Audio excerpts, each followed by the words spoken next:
village. You were a village before, so. Oh, insider? It's funny, I still have the 75th anniversary. Yeah.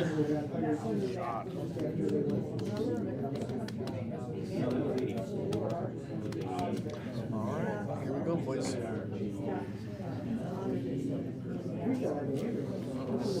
You know, we just, Why is there so much talking?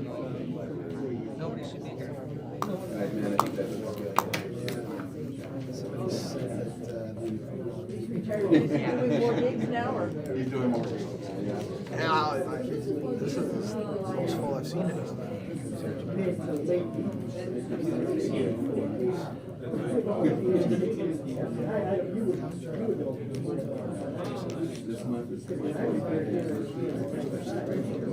Yeah.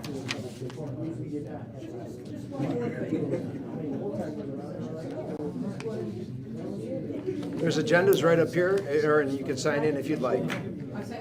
There's an agenda up here if you'd like to have one. And if you'd like to speak tonight, you can sign in.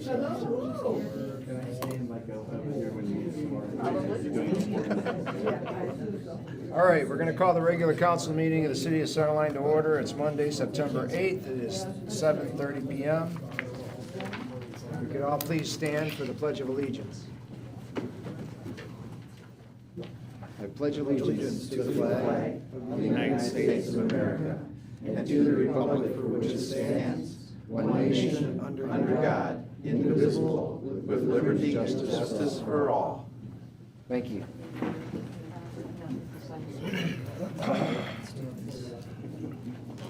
All right, roll call. We have, well, we're about to have everybody here. We can let the record reflect that when we do get everybody here. Next on the agenda, we have council member appointment.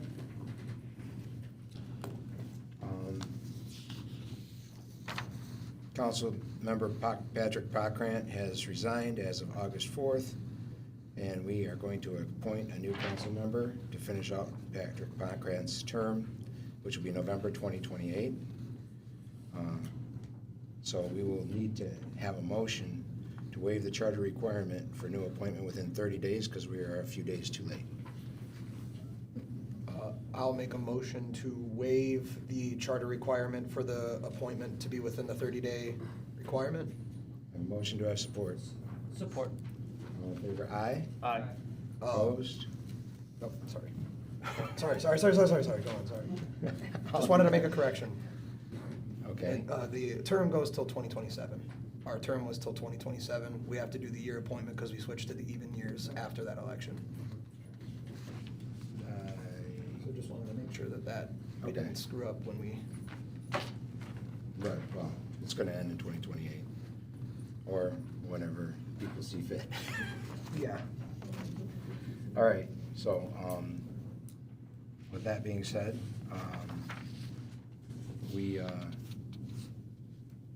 is that something we do right now, right? Yeah, yes, Mr. Mayor, it is your responsibility to present to the council your nomination. All right, so, sought to appoint somebody who is very important to the city, and the city has been very important to for several years, and was on council when I first moved back to the city, Miss Kathy Buckner. Do we have any questions on that matter? Nope. If there are no questions, I would entertain a motion to appoint Kathy Buckner as a new council member in the city of Center Line. I'll make the motion, we appoint Ms. Kathy Buckner to the city council position. Have a motion, to have support? Support. All in favor, aye? Aye. Opposed? Motion carries. Do we need a roll call vote, or are we all right? Yes, sir. Roll call. All right. Mr. Mueller, Yes. Mr. Daleka, Yes? Mr. Hensky. Yes. Mayor? Yes. Ms. Buckner, if you will, step up. And will you please raise your right hand? My pleasure. Thank you. Do you solemnly swear that you will support the Constitution of the United States and the Constitution of the State of Michigan, and that you will faithfully perform the duties of the office of City Council in and for the City of Center Line, County of Macomb, State of Michigan, according to the best of your ability, so help you God? I will. Congratulations. Thank you.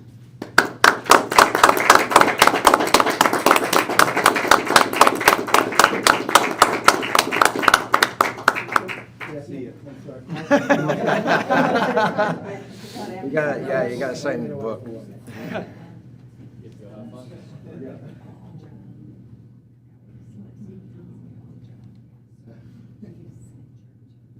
can still read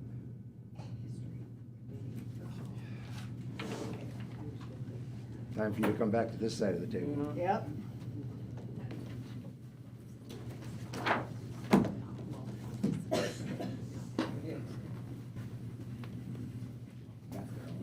Oh, thank you. Hope you guys don't regret this. Of course. Now, the important question is, do you want this seat to kick Dennis, or you want me to stay here? You stay there. All right. I'll tell you. Kick Dennis I thought we already had this worked Yeah, out. I know. All right.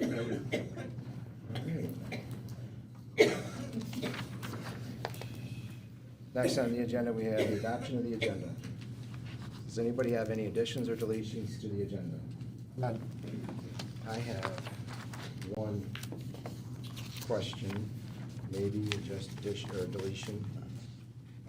It seems to me, and I could be wrong, that Double? The there's one a that's in the repeat consent? in the consent agenda that is in It's number 2 on the council action. And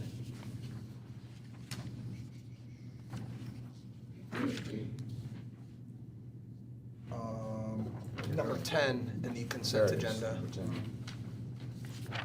Is that not the same thing? So number 2 on the action agenda is a request to increase the engineering service fees for AEW with relation to the IGSA contracts. The item that you speak of on the consent agenda, number 10, is the increase for the USAG portion of that IGSA. Oh, so there's two two different- separate. Okay, so okay. But this says USAG on the number 2. It is for the USAG IGSA contracts, but it's specific to AEW's contract with the city, 4% increase request. And then the other one is specifically for the city's contract with the USAG directly for engineering services. There is a difference in those contracts. They're two separate contracts. One is with USAG, the other is with AEW. Okay, thank you. I just wanted to make sure that we weren't giving out 4%. No, not at all. All right, that being said, if nobody has any other questions, I'll entertain a motion to adopt the agenda. I'll make a motion that we adopt tonight's agenda. Wait. Oh, Let's have the new council. Oh. Well, I've been sworn in, so I can do that now. Just for the first I time. will make the motion to approve the agenda as presented. I have a motion, do I have support? Support. All in favor, aye? Aye.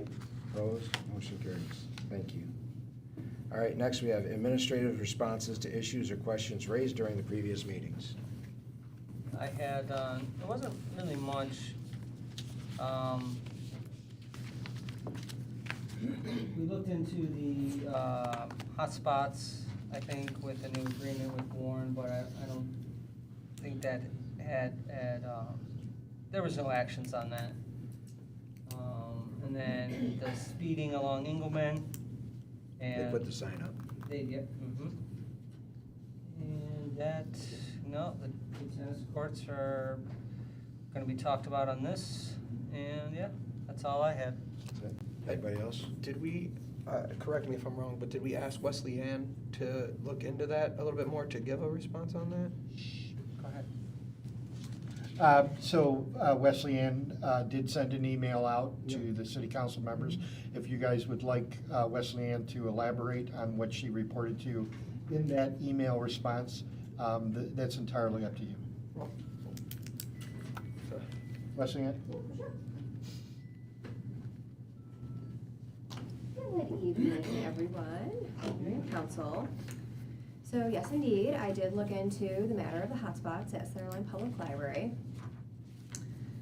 First, the day following our last city council meeting, I got into communication with a new employee at the Library of Michigan, Miss Shauna Quick, and she looked into this, and serendipitously, she responded today about something called E-rate. So an E-rate is a federal discount program, officially called the Schools and Libraries Universal Service Program, and it provides discounts on telecommunication services, internet access, and internal connections for K-12 schools and public libraries in the US. So, begs the question, does that include hotspots? And, quote, unfortunately, there has been a pause put on funding hotspots as the FCC determines whether it will continue to be a part of the E-rate program. It doesn't look like they will be kept as E-rate is designated specifically for use on-site, and hotspots, of course, are in contention since they're being used off-site. During COVID, there was a special exemption due to what everyone was experiencing, but there are currently issues with continuing that program. So some comments though on hotspots specifically at Centerline Public Library. I do want to give some general reminders for everyone here and everyone watching online. We have 4 public access computers. They're open to the public during our normal business hours, and they're newer computers, so they're running Windows 11. Every month there's between 300 and 400 sessions on those computers, and we have free, password-free Wi-Fi on 24/7. It's available in the library, in the building, and in the parking lot, so everyone is more than welcome to come on the weekends and late in the evenings, 1 a.m., what have you, to access that Wi-Fi. It's very accessible from one's cars in the parking lot, or we have some picnic tables on the Weingart side. So the library paying for hotspot service is different than the library buying a book. When we purchase a book for $25, it's a one-time flat fee. If it's a popular book, it can get checked out 10 times in its first 2 or 3 months, making every checkout valued at $2.50. That's not the case with hotspots. We circulated 5 hotspots from 2017 to 2025 just recently. I pulled the most recent data, and of the 67 most recent checkouts, of all those 5 hotspots, 29 of those checkouts were onto a specific user's library card. So, half the time, those hotspots were checked out to one patron specifically. The library was paying monthly for a service, and we evaluated the statistics before we cut the hotspots, and we saw that they were only being checked out 6 to 8 times per month, usually by same patrons. Curbing this purchase going forward makes a lot of fiscal sense. We also stopped circulating laptops as well, because that wasn't sustainable. Other risks associated with hotspots, I don't want to delve too deep in them. Honestly, not too much of a tech-savvy person, but I feel like these items are worth a mention. Hotspots, more so than books and other materials, are prone to not being returned on time, and they can go missing. But deactivating their service when they're overdue involved contacting T-Mobile, and that would incur a charge. So it was basically an idle threat. There's no way for a library to have hotspots without patrons monopolizing them, and enforcing the policy is rather difficult. There's also some security and privacy concerns regarding hotspots. They're taken out of the building, and they cannot be monitored, so they're high risk. So going forward, I'm always going to keep my eyes peeled for technology-related grants. It would be helpful to have more computers, for instance. I'm not so sure that hotspots are the best way forward for Centerline Public Library, but not something that's off the table forever, as nothing is. Thank you. Thank you so much, Wesleyan. Anything else? All right. Now we'll move on to the audience comment portion of the meeting. Would anybody like to come up and address the council? I have no problem with that. It's nice if you put those signs up on Engelman, you know, they can tell how fast they're going over the limit now. Well, sometimes, if you go way too fast, it stops showing you so that they don't try to go too fast. Yeah, wish it was that way. We still have an issue with everybody parking on the wrong side on Engelman, blocking the people's driveways so they can't exit. That's not fair. And I'm sick and tired of people racing down Harding to beat the light at Engelman. They make a turn down Harding off of Van Dyke, and they blow the stop sign. The cross traffic doesn't stop, but they blow the stop sign. I can give you videos every day. I sit out there with my camera, and people think, oh, he's video, but I'm not videotaping, I'm standing with my camera, they slow down. I put stuff out in front of the road to slow the people down, and I kick the balls at them, then they threaten me. Because I'm kicking a ball at their car. Well, if you got enough kahunas to get out of the car, I'm gonna kick their butt. Remember that. Okay, I had no problem with that, kicking somebody's butt because they want to speed down our street. We already had one of our cats get killed because of speeders. Now, I Empire, we need a speed bump down there. I know we might have an issue with a plow there, but you know what, they can slow down too. They have an issue. They come flying down after I do the sidewalk, and I take care of a half a dozen frickin' properties. And what do? I gotta come back out there and clean the sidewalk again because the plow came down too damn fast. Maybe the speed bump will slow them down too, beside the traffic. Now, before I get in trouble kicking somebody's butt, please do something about it. Please. Thank you. Anybody else?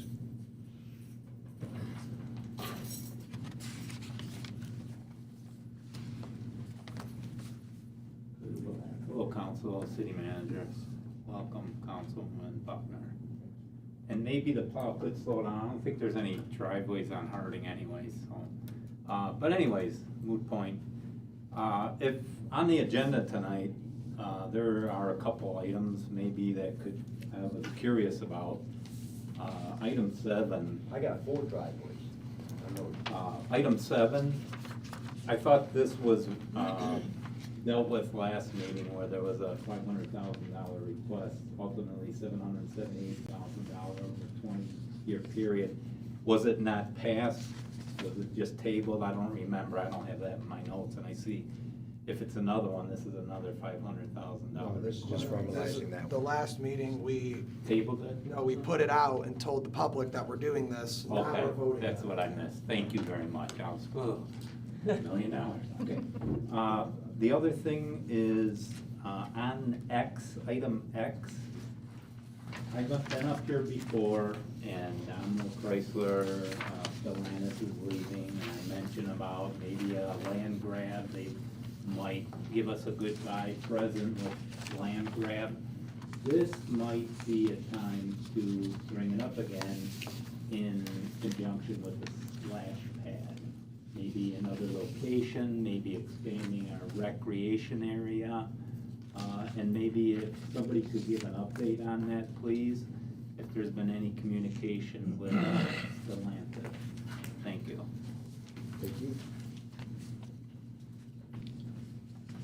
Anybody else? All right, there being none, we will close the audience comment portion of the meeting. Next, we have council action. Consideration of a request to approve a resolution for National PACE Month. And I'll go ahead and read the resolution. That way then you'll know what you're approving. A resolution in recognition of National PACE Month. Whereas National PACE Month is observed in the United States each September to recognize health, independence, and dignity programs of all-inclusive care for the elderly, support for tens of thousands of older adults around the country. Whereas National PACE Month seeks to increase awareness of the vital role PACE programs play in the United States by providing all-inclusive health and social services to low-income, chronically ill older adults who are at risk of entering a nursing home, who wish to remain independent in their homes, in this community, and age with dignity and grace. Whereas PACE Southeastern Michigan, the oldest and largest PACE program in the state, has operated for over 30 years in Michigan, currently serving nearly 2,300 seniors and employing roughly 1,200 people in the region at 9 health centers and a corporate support office.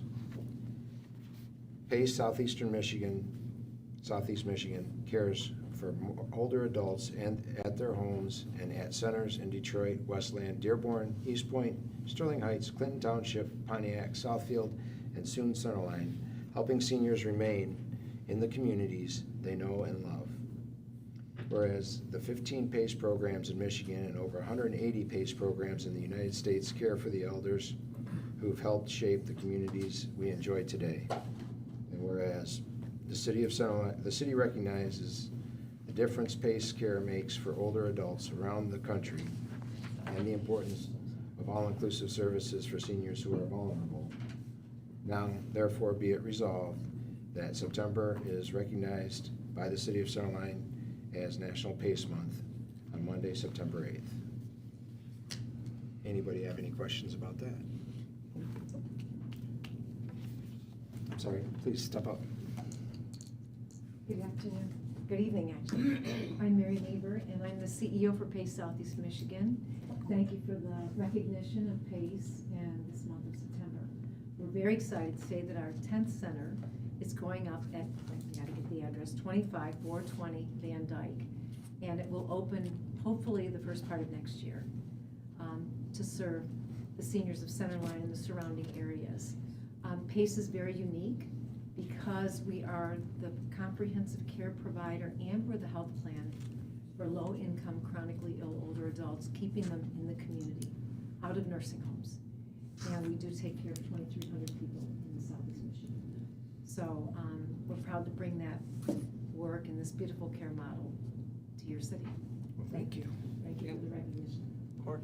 Well, welcome to the city, and thank you for all that you guys do. That's basically my life's work, is trying to keep people in their home, because I own Benson's medical equipment. Oh, you do? Supplies, yes. Oh, my gosh. And so, my grandfather, my father, and now We me and my do all their brothers. durable medical equipment as well. So we take care of everything they need. Well, hopefully you get it from Benson's.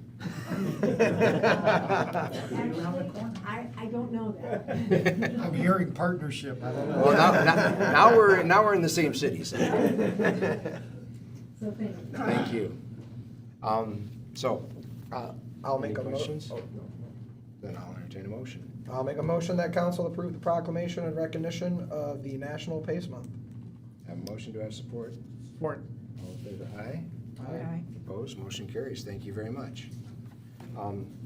Is this a copy that I can distribute, or is this one I Correct. need to keep? Yes, you can give that one to her. All right, so this is for you. Thank you very much. Thank you. Thank you. Welcome to the city. Yes. All right. Next, we have consideration of request to approve increase in engineering service fees by 4% as submitted by AEW for all agricultural and engineering services for USAG DTA for federal fiscal year 2026.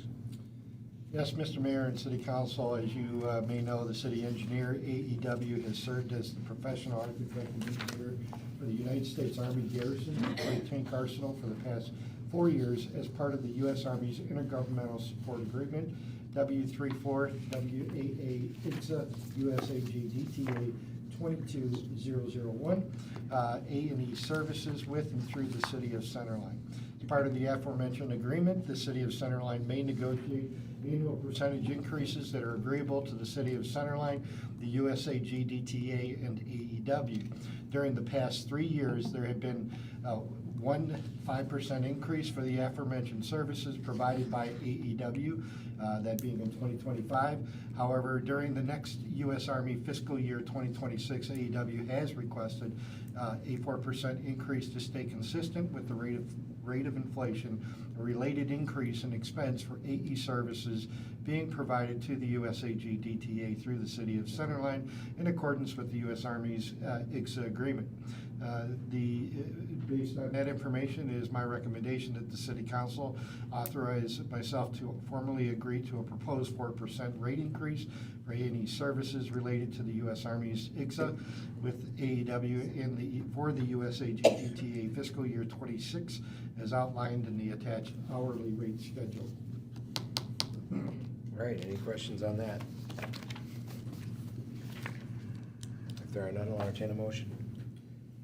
I'll make a motion that the council approve the increase in engineering services by 4% estimated by AEW for all architectural and engineering services provided by USAG DTA. Want me to read the rest of that or no? As part of W34 WAA IGSA USAG DTA 22-001 A&E Services Contract for federal fiscal year 2020. All right, I have a motion. Do I have support? Support. Oh, good. Is that Councilwoman Buckner? All in favor, aye? Aye. Opposed? Motion carries. Thank you. All right, next we have consideration of request to waive the bid requirement and accept 2 bids received for the tennis and pickleball courts and walking path construction project as part of the CMF DNR Sparks grant and award the construction contract to Target Sports Construction Central LLC. Yes, Mr. Mayor, City Council, as you may recall, the City of Centerline had previously received an $899,100 grant from the Southeast Michigan Council of Governments, which was a recipient of a Michigan Spark grant from the Department of Natural Resources to provide technical assistance for member communities in developing recreational improvements to Memorial Park. This grant was funded through the American Rescue Plan and been administrated by the Council of Michigan Foundations on behalf of SEMCOG and DNR, and will be used for tennis and pickleball court and walking path improvements in Memorial Park. Said grant has been formally managed by Rowe Professional Services. On behalf of the City of Centerline, Rowe has formally developed bid specifications and published approved bid package to receive bids from qualified construction contractors. Said request for bids resulted in the receipt of 2 qualified bids from qualified construction contractors. Bids received were reviewed by the city manager, a Rowe representative, and CMF administrators, who agreed that the 2 bids received have met the minimum qualifications. The 2 bids received were from Asphalt Specialist LLC with a base bid, 1 tennis court and 4 pickleball courts with asphalt of $347,000, and an alternate 1 tennis court and 6 pickleball courts with asphalt, bid in the amount of $91,600. That's in addition to the $347,000. The bidder did not submit an alternate 2, base bid an alternate 1 with concrete, or an alternate 3, base bid and alternate 2 with concrete services. And then from Target Sports Construction Central LLC with a base bid for the 1 tennis court and 6 pickleball courts for either asphalt or concrete of $610,180, and an alternate bid, 1 tennis court and 6 pickleball courts for either asphalt or concrete in the amount of $764,160. And I apologize, 1 tennis court, the first base bid is 1 tennis court, 4 pickleball courts. That's a typo there. With alternates 3 and 4 bid amounts being the same for concrete services. After a detailed review of the project, the project objectives, goals, and submitted bids, City Administration and Rowe Professional Services have determined that the best option for the city is to complete this project with concrete, not asphalt. This determination is based upon the fact that the concrete is likely to last longer with minimal maintenance and environmental impact, considering that there is ample funding to cover the bid amount from Target Sports Construction Central LLC. The contingencies and the fact that the second bidder did not submit alternates 3 and 4, the administrative team has recommended Target Sports Construction Central LLC's bid acceptance. Finally, CMF has approved the selection of this bidder and has confirmed that the full amount of the expenses is covered by the applicable grant funding. In consideration of the aforementioned and with the recommendation of award submitted by Rowe Professional Services, it is my recommendation that City Council waive the requirement for 3 bids for the Memorial Park Tennis Pickleball Courts and Walking Path Project 25-00039 and accept the 2 qualified bids and award the contract for this project to Target Sports Construction Central LLC in the amount not to exceed $764,160, which is meant to cover the base bid alternate 4 as presented. Any questions on that? Is it 764 or 734? I got something. It is $764,160. said. My it was a apologies. typo. We said it was a Typo. typo. Any other questions on that? Nope. I have a couple, because I just want to be clear, and I'm not sure, Gary's not here, so I'm not sure if anybody can answer this, but, I read somewhere that asphalt is softer than concrete. Is that possible? Like for playing sports on? Well, I mean, for tennis and pickleball. I've never heard that you can't- before, but, Asphalt definitely will not last as long. no, I understand that. Right. I think if it was Just- permeable, but it's not a permeable surface that we're called for. So they're gonna compress that asphalt. I just saw that somewhere that asphalt was better, easier on the knees for people that were playing sports on it They than would- concrete. yeah, And they would- I thought they were the same consistency, but maybe they're It's not. fair to say that probably there is, asphalt is not as hard when not completely compressed, but over time, it does become just as hard as concrete. And the other kind So- of question I had, is concrete a problem with the freezing, with the cold temperatures here in this area as compared to asphalt? Because I heard that concrete tends to, with freezing and then thawing and then freezing and then thawing, it tends to crack. And is that an issue that, and is there anything in the bid requirements with, like protecting the concrete, Thompson's water sealer or something like that? So, Or is that our job? the project requires a very specific type of concrete that is meant for cold weather environments. That is the standard now for Michigan. Many communities now use that. 10 Mile Road is actually being used, the same sort of concrete is being used for 10 Mile Road in their construction. There is no doubt that concrete can crack when there's temperature changes, especially when they're extreme. But the reality is that asphalt tends to be even worse when it comes to extreme temperatures. So is there maintenance? There will be eventually some maintenance. It's fair to say that we may have to go out there and fill those cracks once in a while. But the good news is with concrete, we'll be able to fill a crack, using the epoxy that we use on the residential roads. When you see those companies come out and remove or spray out or blow out the cracks and fill them with the epoxy. The epoxy is effective when the cracks are smaller, obviously. When it separates, that usually is, the cause of that is because the base is not right. This contract calls for a solid base, typical of construction if we were to drive vehicles on the surface. So it's not, the construction is not like what we did with, say, for instance, the dance floor in Memorial Park for the stage.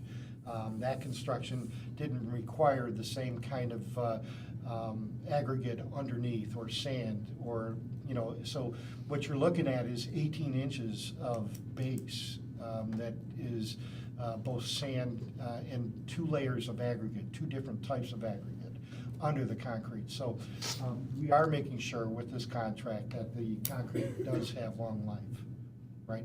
All right, those were the only concerns I had. If there are no other questions, I'll entertain a motion.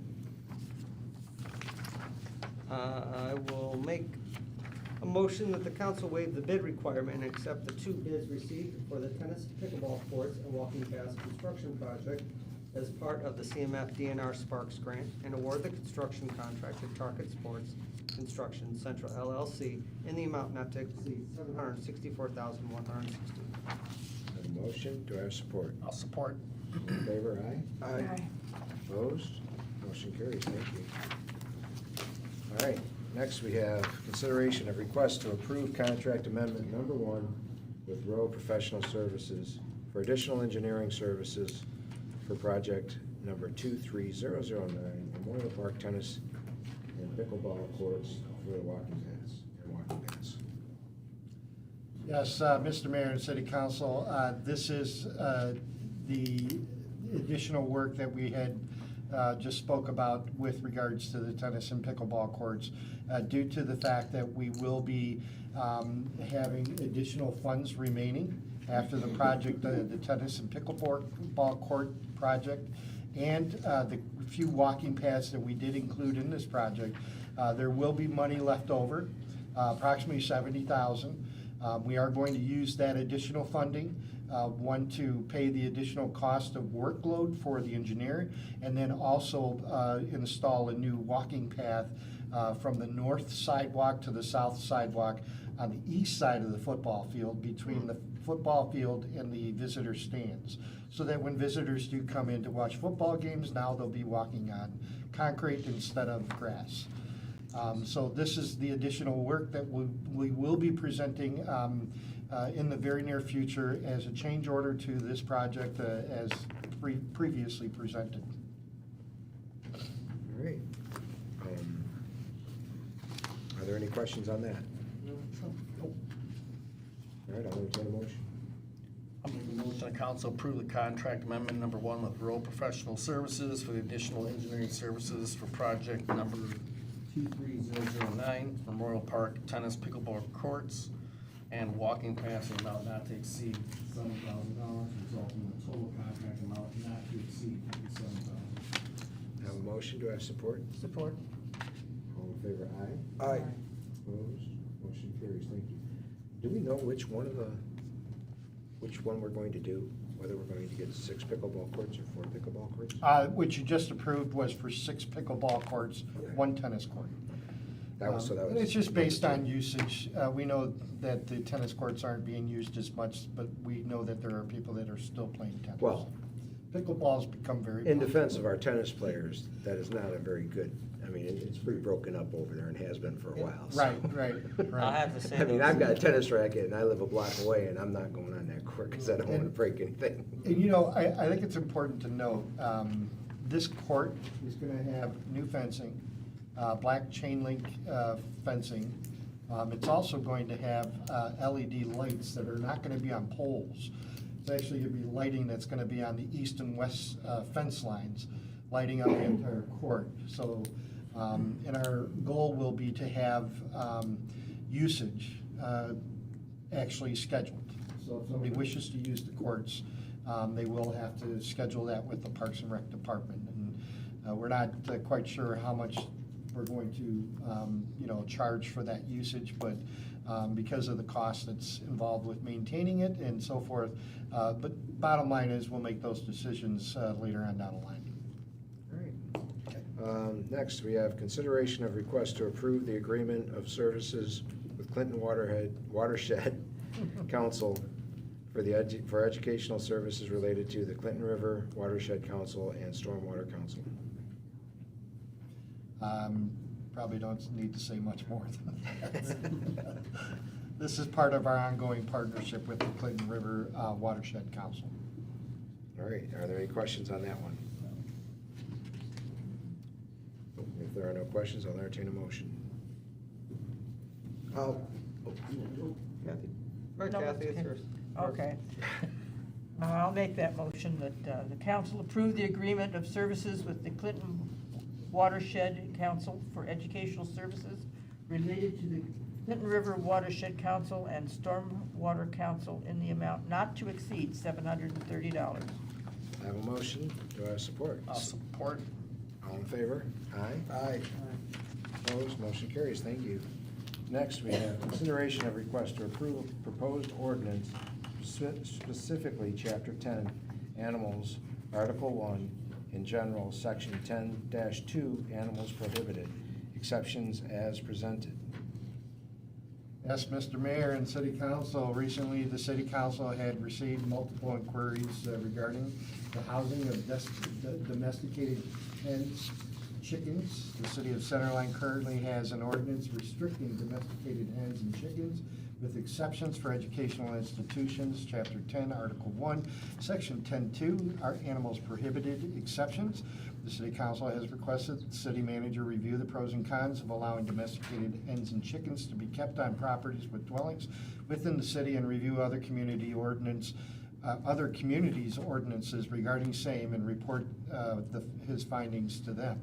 City manager, in collaboration with the city attorney, did review multiple municipalities' chicken ordinances and researched the pros and cons of allowing same with the city of Centerline with or without restrictions. The city manager's findings were then reported to the city council for further discussion, at which time the city council directed the city manager to draft an amendment to an exception into the existing aforementioned ordinance to allow domesticated hens and chickens. Upon completion of the aforementioned, the city manager directed the city attorney to draft a chicken ordinance that would be consistent with the guidelines set forth by the city council and that of other surrounding communities, thereby allowing domesticated hens and chickens with restrictions as requested by the city council. The city manager presents to the city council a request for consideration of an amendment to Chapter 10, Article 1, Section 10.2, Animals Prohibited Exceptions, which would allow domesticated hens, chickens on properties with dwellings with restrictions, and recommends approval of same. All right, are there any questions on that? Yeah, I'm gonna ask a couple of questions. Go right ahead. Do we have, how many chickens are, and/or hens are they allowed to have? Under the proposed ordinance, it is, I believe. Three. Okay, and roosters are prohibited? Roosters are prohibited. Roosters are strictly prohibited. Thank That's what it's in there. you. Just want to be sure. Yes, ma'am. I don't want to get those phone calls. No, nobody does. And a domesticated hen does not include any other type of fowl. Good. So I have included the highlighted portion of the exception for your review. Yeah, you know what? I'm gonna read it, if you don't mind, just so anybody that's listening, you know, if this gets approved tonight, you can read it on our website, but just to be sure. Exception, domesticated hens residential. A single-family resident shall be allowed to keep up to 3 domesticated hens. A domesticated hen shall mean a female chicken kept as a pet with the added benefit of the possibility of an egg for consumption but not for sale by the resident or owner. Roosters or male chickens are strictly prohibited. A domesticated hen does not include any other type of fowl. License is required. A person wishing to keep up to 3 domesticated hens shall obtain a license from the building department and pay the required fee established by the city council by resolution. Adequate shelter, care, and control required. Any person licensed to keep domesticated hens under this section shall comply with all of the provisions and definitions of this code regarding care, shelter, sanitation, health, rodent control, cruelty, neglect, noise, reasonable control, and any other requirements pertaining to the adequate care and control of animals in the city.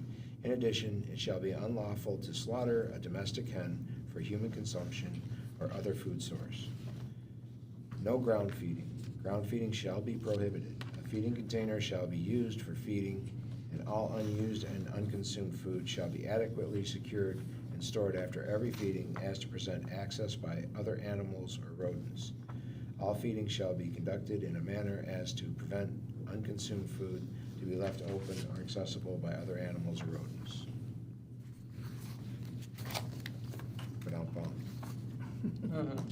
Oh. Any other questions? If there are none, I'll entertain a motion. I'll make a motion that council approve proposed ordinance, specifically Chapter 10, Animals, Article 1 in general, Section 10-2, Animals Prohibited, Exceptions, allowing domesticated hens/chickens on properties with dwellings with restrictions. I have a motion, do I have support? Support. All in favor, aye. Aye. Opposed? Motion carries. So Mayor, I'd like to just point out that, sorry. Sorry, fresh eggs. Oh, fresh eggs, that's, I just, so we're 30 days on the ordinance taking effect. During that time, the city attorney will put together a formal application for licensing. And then at the next council meeting, we'll have an agenda item for you guys to authorize the fee for that license. Okay? Sounds good. So don't go out and count your chickens before they're hatched. Well said. Before the paperwork is hatched. Right. Consideration, next on the agenda, we have consideration of resolution authorizing issuance of general obligation limited tax bond, Series 2025, in the amount not to exceed $500,000. Yes, Mr. Mayor and City Council, as you may recall, it authorized the city administration to acquire a fire truck through the issuance of debt and directed that all brush be collected by the city.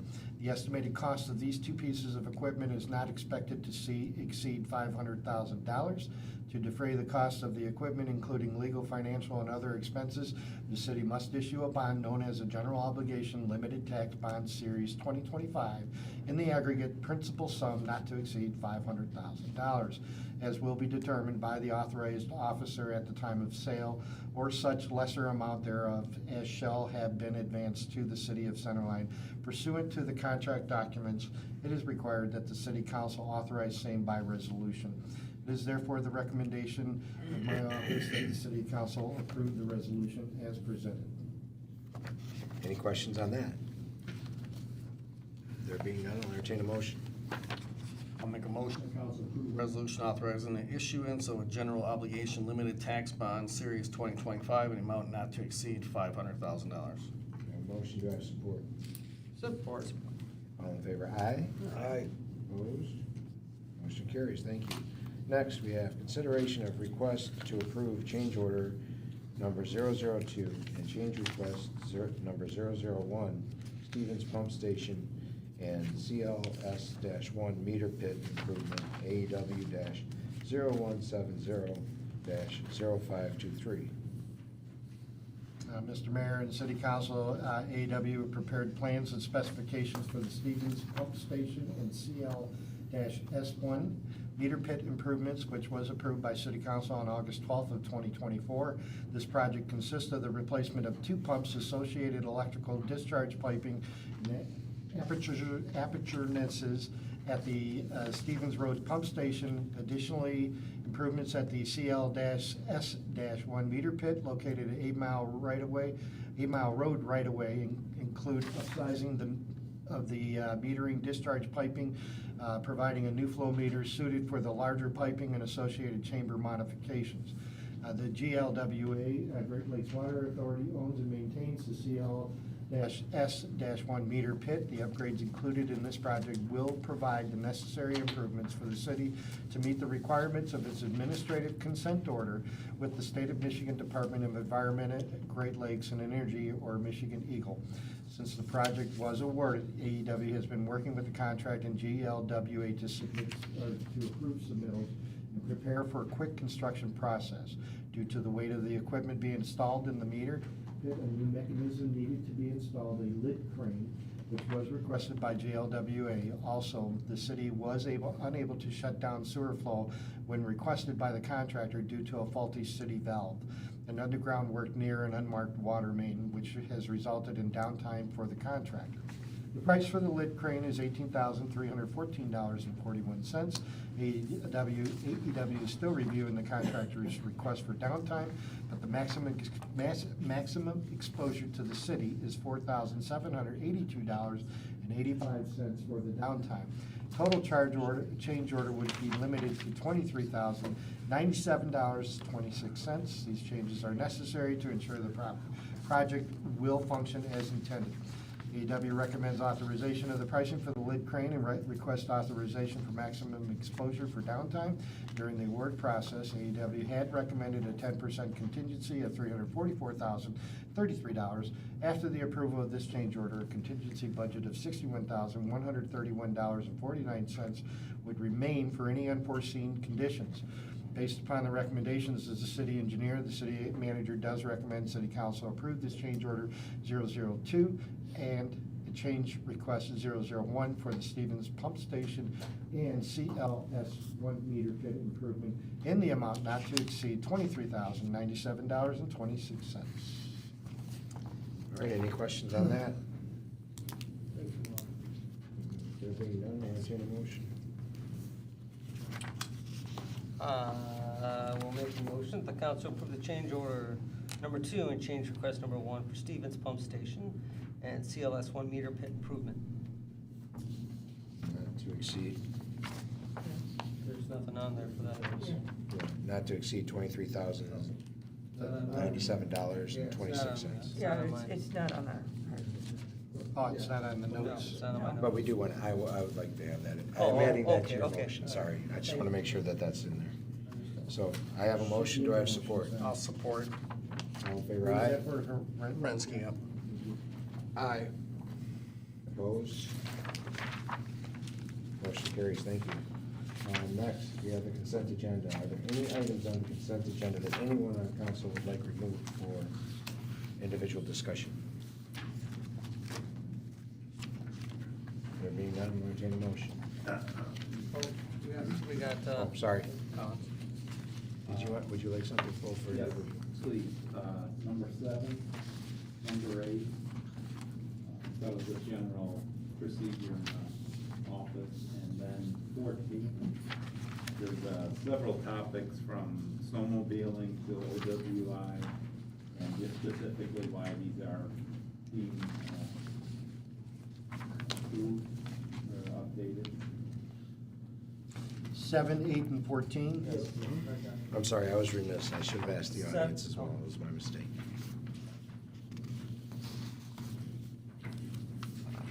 If there are no others, I'll entertain a motion. I will make a motion that we approve the consent agenda except for items 7, 8, and 14. Support. I have a motion, I have support. All in favor? Aye. Opposed? Motion carries. Thank you. Next on the agenda, we have request for approval of an authorized depository for First State Bank. Mr. Mayor and Council, Section 53 of the city charter requires the council to designate the depository or depository for city funds. First State Bank of East Point, Michigan is rated by Bauer Financial as a 5-star bank union as of March 31, 2025, and offers banking services to governments, especially certificates of deposit, interest checking, and money markets. City treasurer is seeking options to deposit or invest city funds and is requesting council to designate First State Bank as a depository for city funds. All right. Are there He's any, here to answer any questions if you have. are there any questions on that? Who are we using for this? Sorry? Who are we using before? For this?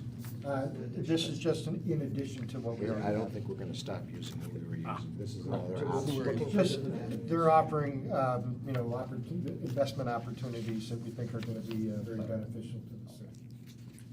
That correct, Joe? All right, any other questions? If not, I will entertain a motion. I'll make a motion that we authorize a new depository at First State Bank. We have a motion, do I have support? Support.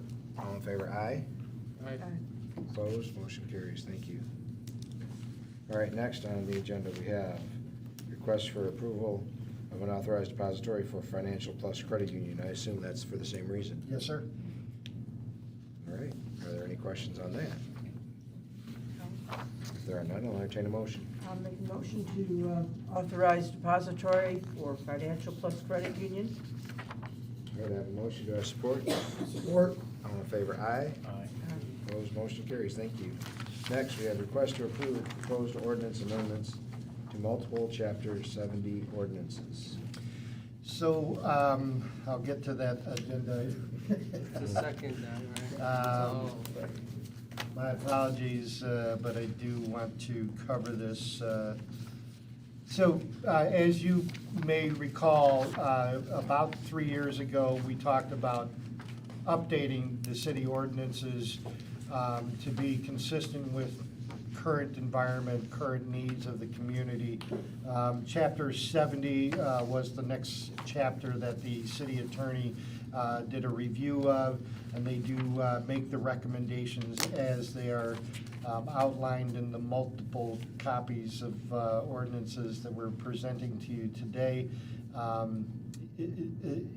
The details of each of those things or the differences of each of those things really are focused on things like whether or not a minor under the age of 18 years of age should be operating a snowmobile in the city or other vehicle without proper licensing, things like that, you know, who's responsible in those kinds of environments. But it really is all, this whole section, this whole chapter is related to traffic, specific to traffic enforcement and laws that are, that can be enforced by our officers locally.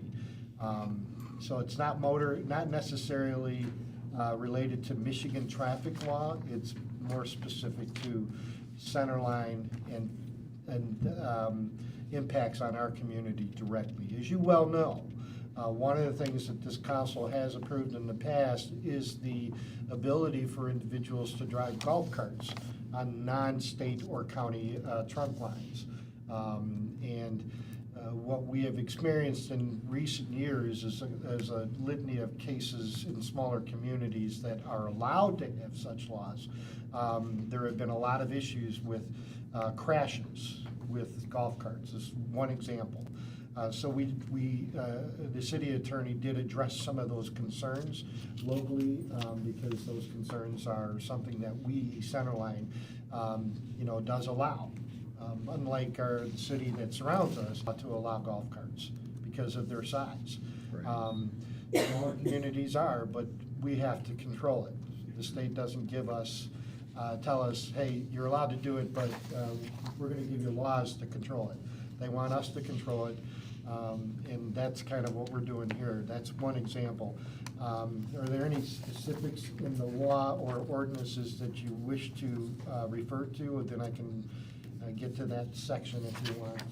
But otherwise, this was looked at in very detail from the city attorney, and these are things that, or changes we think are absolutely beneficial in today's environment.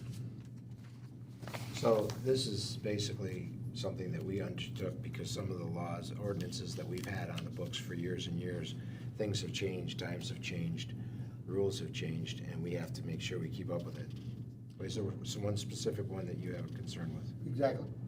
Well, if I may, there was one, I have my notes at home, I forgot them. Like for firefighters and police officers, they don't take any more liability for a situation just because someone is in their custody or whatever.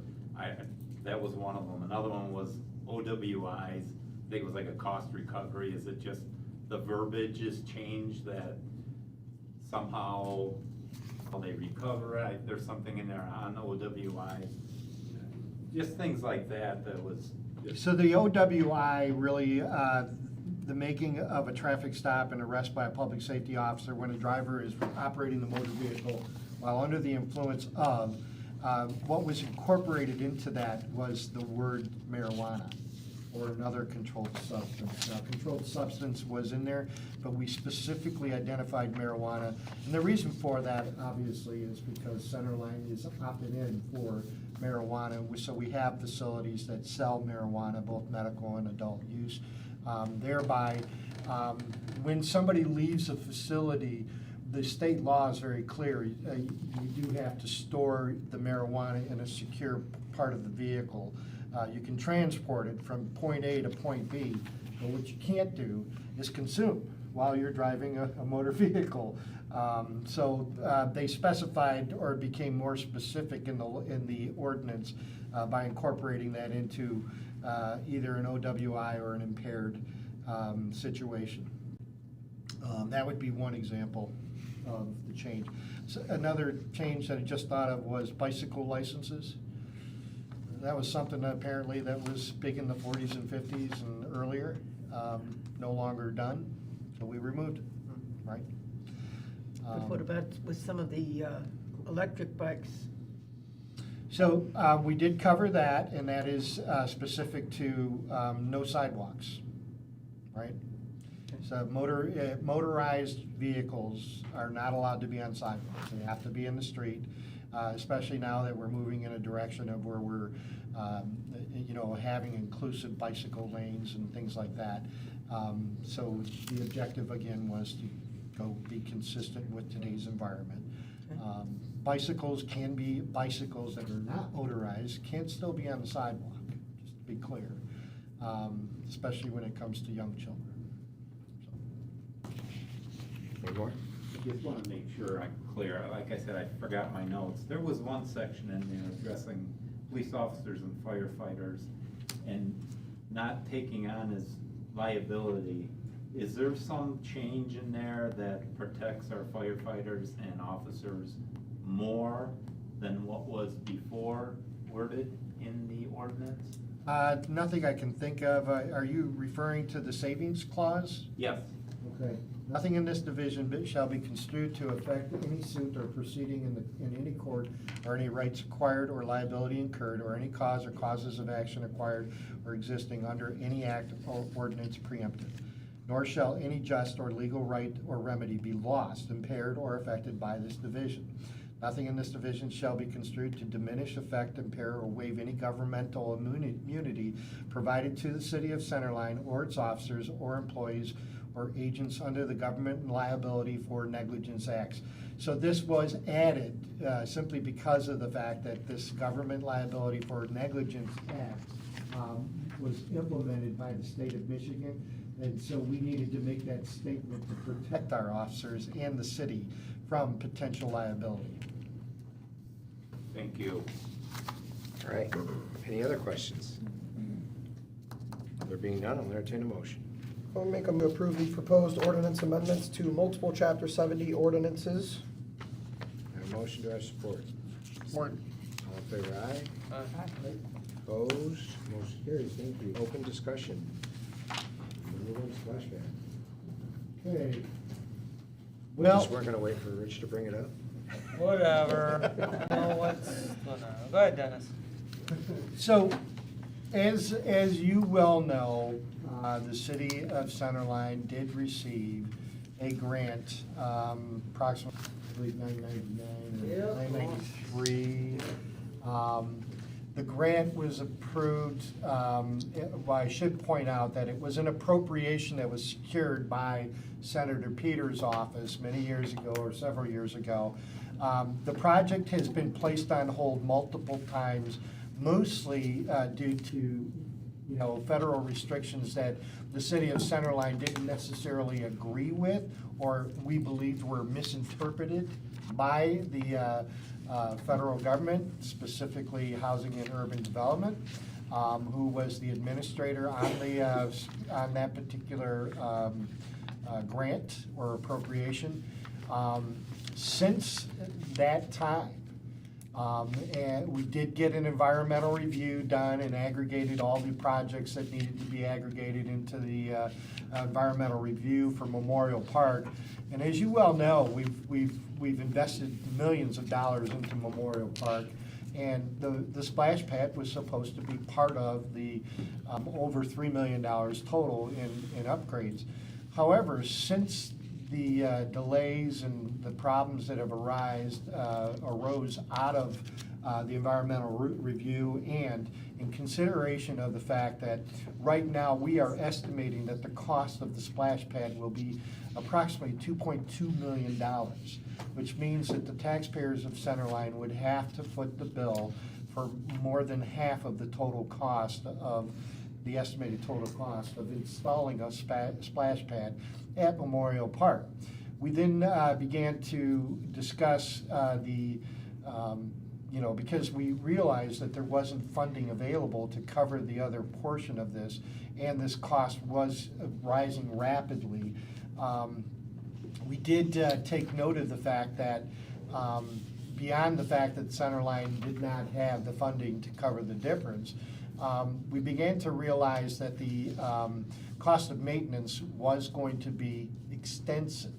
I believe our city treasurer came up with a number of approximately $54,000 annually to maintain. Was that just for overtime? It was just for labor. Just for labor.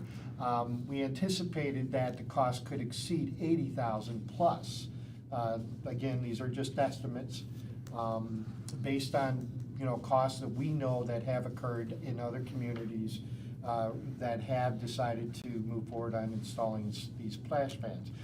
Then, as you know, just a few months ago, City Council did approve an annual or a multi-year contract with the City of Warren for Parks and Recreation Services that would allow Centerline residents to experience the same benefits of Parks and Recreation Services that Warren residents receive from its community in the amount of $12,000 a year. Residents would only pay the resident prices for all activities or programming that's presented to them or that is offered by the City of Warren Parks and Recreation. We then also learned during these discussions that Warren was in fact moving forward on the construction of a splash pad at its Wiegand Park location, which is located at Topher and MacArthur Streets in South Warren. This addition would be inclusive in the agreement that we now have with the City of Warren for Parks and Recreation, access to Parks and Recreation programming in the City of Warren. The splash pad, we don't know for sure if it's going to be a charge, but residents of Centerline would be able to use that splash pad at the same price that Warren residents would be paying if they in fact charge. If they don't charge and it's free, then obviously there's going to be some issues there, because as our city treasurer pointed out, when they charge a resident or they don't charge residents and they charge other people for a service, then they have to pay taxes on it, right? It's considered taxable property. Taxable property. They're not likely to do that. So the reality is that there will be a small fee for the use of that splash pad, and it will be easily accessible. They will be able to, that being residents of Centerline, will be able to take their families either to the Aquatic Center in North Warren or to the splash pad in Southern Warren at no more cost than what the residents of that community would pay for those services. Or for access to those services. With all of that considered, we just don't feel it's a good idea for us to move forward. Constructing a splash pad that we know that it will be costly. And right now, what we do know is a minimum of $80,000 a year to maintain the proposed splash pad that we're talking about. That's where we're at as administratively. We think that it's best that we give the funding back to the feds. We can't use the money for anything else. It's got to be used for a splash pad. That's one question that was asked of me earlier today. Unfortunately, if we could do that, you can bet your bottom dollar we would take that money and put it into something else at Memorial Park. Of course. But that's just not an option with this appropriation, because as you know, appropriations are legislative. Right? Well, when we started this project, started talking about this project, it was, correct me if I'm wrong, total of like $600,000. Yeah. Started right about there, correct? And then COVID hit, and the price went to much more than that. It was like 300,000 more, right? Correct. Yeah, it got right around where the budgeted amount was for the grant. Right. And then this environmental thing came up, and that delayed us more. And now it's gotten to the point where it's Inflation struck. pretty much outpriced our ability. It's just basically a perfect storm, and all we wanted to do was build a darn splash pad. Right. And it's like, I don't see where fiscally we could be. It would be fiscally responsible. It would not be fiscally responsible to move forward with the splash pad, in my view. Nope. What do you guys think? I agree. I would agree, unfortunately. It's sad that we can't do and add something cool for the residents, but it's not fiscally responsible. Well, you know what? I mean, we do have access. We did make a deal with Warren. We do have access to what they've got. Don't they Yes. have a splash pad in front of, over there by City Hall too? Well, it's not a splash pad, it's a fountain. It's essentially a fountain you If- can run around in it. If Right. it's working, right, it's Yeah. hardly ever on. Really? Yeah, Yes. it's been down quite a bit. But the thing that, They've had some maintenance issues that we would have been Well, experiencing. I'm glad you brought it up though, because that is a great example of what the cost could be Within 5 years of that fountain being constructed, the city of Warren had to go back in there and remove and replace all of the underground But piping. why? Because they did it wrong. Because the piping was not the correct. Correct, Well, that's- it wasn't it was correct for the building standards, but, you know, the bottom line is it deteriorated much quicker than they anticipated. Well, they needed, okay, we can, okay. Well, most fountains and splash pads aren't built under ice skating rinks either. So That was going to be That my was another comment. part of it That too, could have right, been, right. that could have been an They issue for it. sabotaged themselves They by did. making it a skating rink too. Well, they didn't, like, we were gonna make this right. We were gonna do everything right on this, make this sustainable, and that's why it was costly. They, however they did it, they just did it, they didn't do it the right way. Well, they, you know, They didn't do it the right way. without accusing or, Yeah. or, you know, pointing out failures in that regards, I'll tell you that I was there when it happened, when they went through the bid process. So it's your fault? It was, in fact, you got what you paid for. It was something that was just the low bid, and with the low bid came, you know, materials that just simply weren't the best materials. The project that we had planned for here, you know, was in fact planned for better materials. That's why the costs now are just going through the roof, is because we were asking for the high-end products, especially for the underground Yeah. piping and infrastructure. So, Just, next year, you know, we just have to, we don't have to, but it's good to promote the splash pad at Wigan and MacArthur, you know? Yeah. And say, hey, if you're looking for something to do, you know, there it is. well, it's You know? new programming. It's gonna be new programming for us too, Yeah, so. okay. All right, next open So discussion. if, this is an open discussion, I'm not sure if you guys want to give us a formal vote on contacting HUD, or if you want me to put it in front of council at the next meeting, formal agenda item. Seems to me that since there's an open discussion, that the council could take action by instructing me to inform HUD that we will no longer be pursuing the funding. Yeah, I think that With wouldn't this be a one, bad, yeah. because if, if I'm not mistaken, pursuing the funding would be against HUD's rules anyways.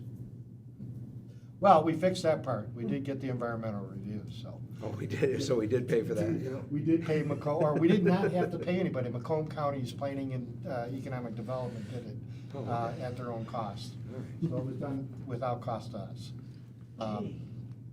which has been pretty much how things go around here now. I was gonna say, that's just miraculous.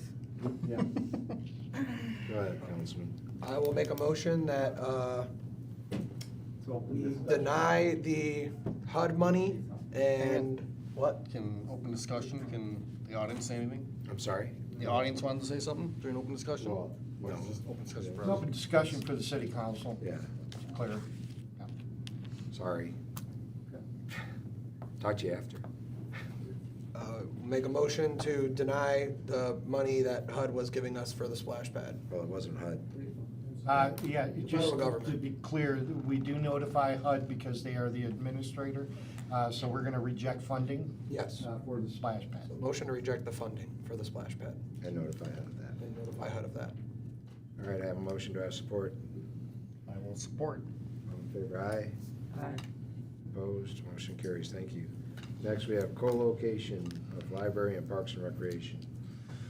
Yes, so internally, we have been having a lot of conversations about ways that we can continue to provide excellent services to the taxpayers of Centerline, but to do that more effectively and more efficiently. So what I did ask of Wesley Ann and Sean was to put together some rationale See you behind guys. the concept of co-locating Centerline Parks and Recreation and the library in the Jim Reed Recreation Center. We as we talked about it and discussed the details of it, there was a lot of things that were discussed, and we kind of came to the conclusion that, albeit the library and Parks and Recreation are both critical pillars of the community's enrichment, education, and engagement, co-locating the library within the Parks and Recreation facility aligns with contemporary models of integrated service delivery, offering several benefits: improved community access, leverage infrastructure efficiency, selling current library building, monetizing the existing library property, to offset relocation and facility improvement costs. We have taken a real long look at the fact that we have a large facility, a library facility, for a small town such as Centerline. And typically, and Wesley Ann can fill us in on the details, but a small town like Centerline, average size library is what, 2,000 square feet? Yes, And ours is currently 8,000. 8,000 square feet, much larger than what is typical of today's public library.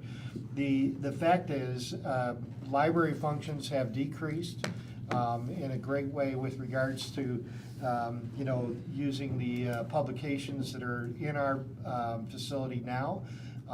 Most of our users now are using computers and other technology to access the reading materials that they want to. We're not suggesting that we get rid of materials or all the materials. We're suggesting that we become more savvy to the technologies that are available today for libraries. We believe that the rec building offers an opportunity for us to have shared facilities with separate functions. Will increase foot traffic, because one thing we do know is the library gets a lot of foot traffic while the rec center does not. The rec center gets just a handful of people in at any one time, and that includes the summer months. This would allow for foot traffic that might be library to then begin looking at the opportunities that are being offered through the Parks and Recreation portion of the building. And vice versa. Or vice versa. So both departments will share the physical building and a single entrance, but operate independently.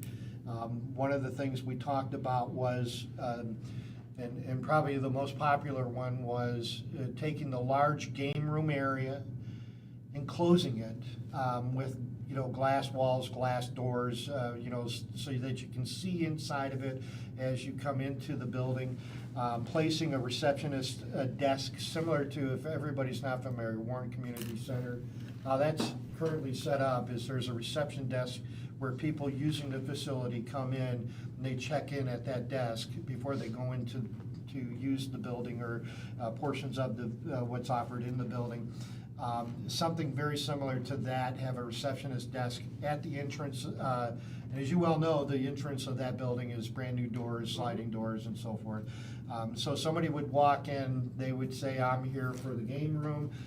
They would check in, then we know who's in the building. If they want to use the library, then they just go through the doors for the library and use that space. The existing offices, what is now the director's office for Parks and Rec, and the reception area that is directly to the west of the director's office would then be split into two separate director's offices. The library director on the south or on the east side, and the Parks and Rec director on the west side.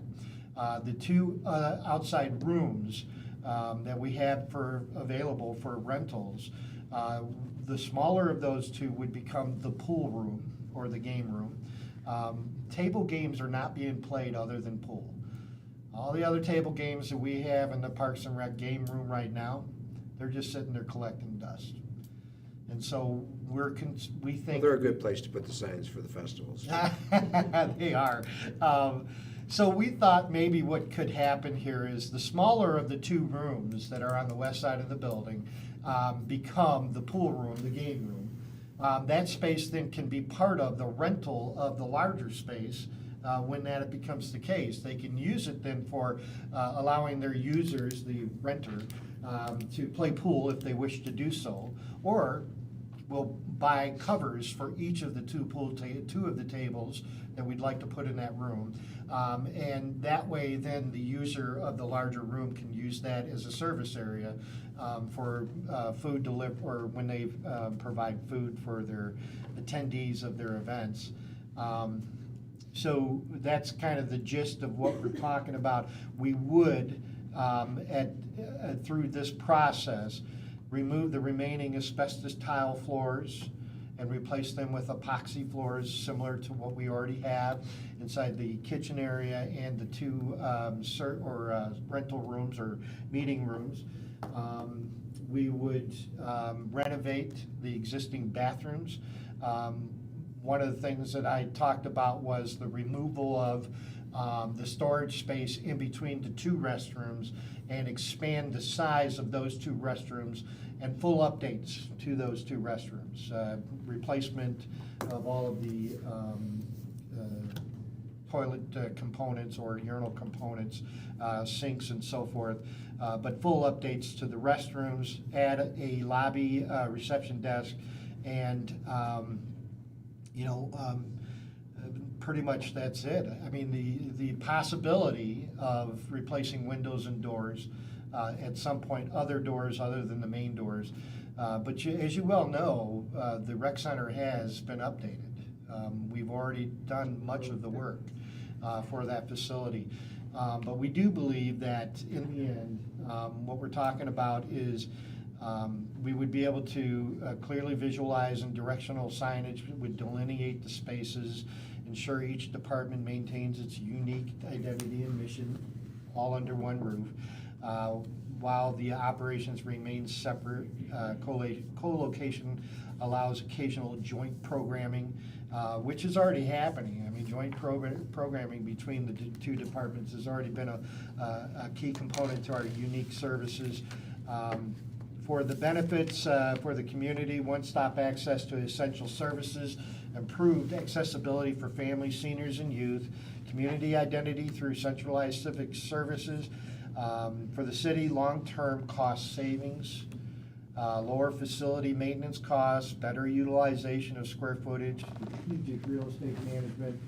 For staff, opportunities for cross-department collaboration and resource sharing while maintaining departmental roles and increased safety. The one thing that I think is important here is we sometimes, because many of our staff, in fact, all of our staff at the library and Parks and Rec are part-time. The reality is there can be some crossover there. If there's a need to fulfill a shortage on one side, it's possible that the library staff could help out in making sure that recreational services are being provided should Parks and Rec not, the director be out of the office, or one of the two part-timers that we currently have are not present in the building. So there's an opportunity there as well. With your approval to move forward, the things that we would need to do, next steps that we would need to look at is to conduct a feasibility and design study. We'd like to bring AEW on board, and if agreed, they have already presented us with a proposal for doing feasibility and design study, doing conceptuals, so that we can then go out and engage the community stakeholders. Because we do think that that's absolutely necessary with a move like this.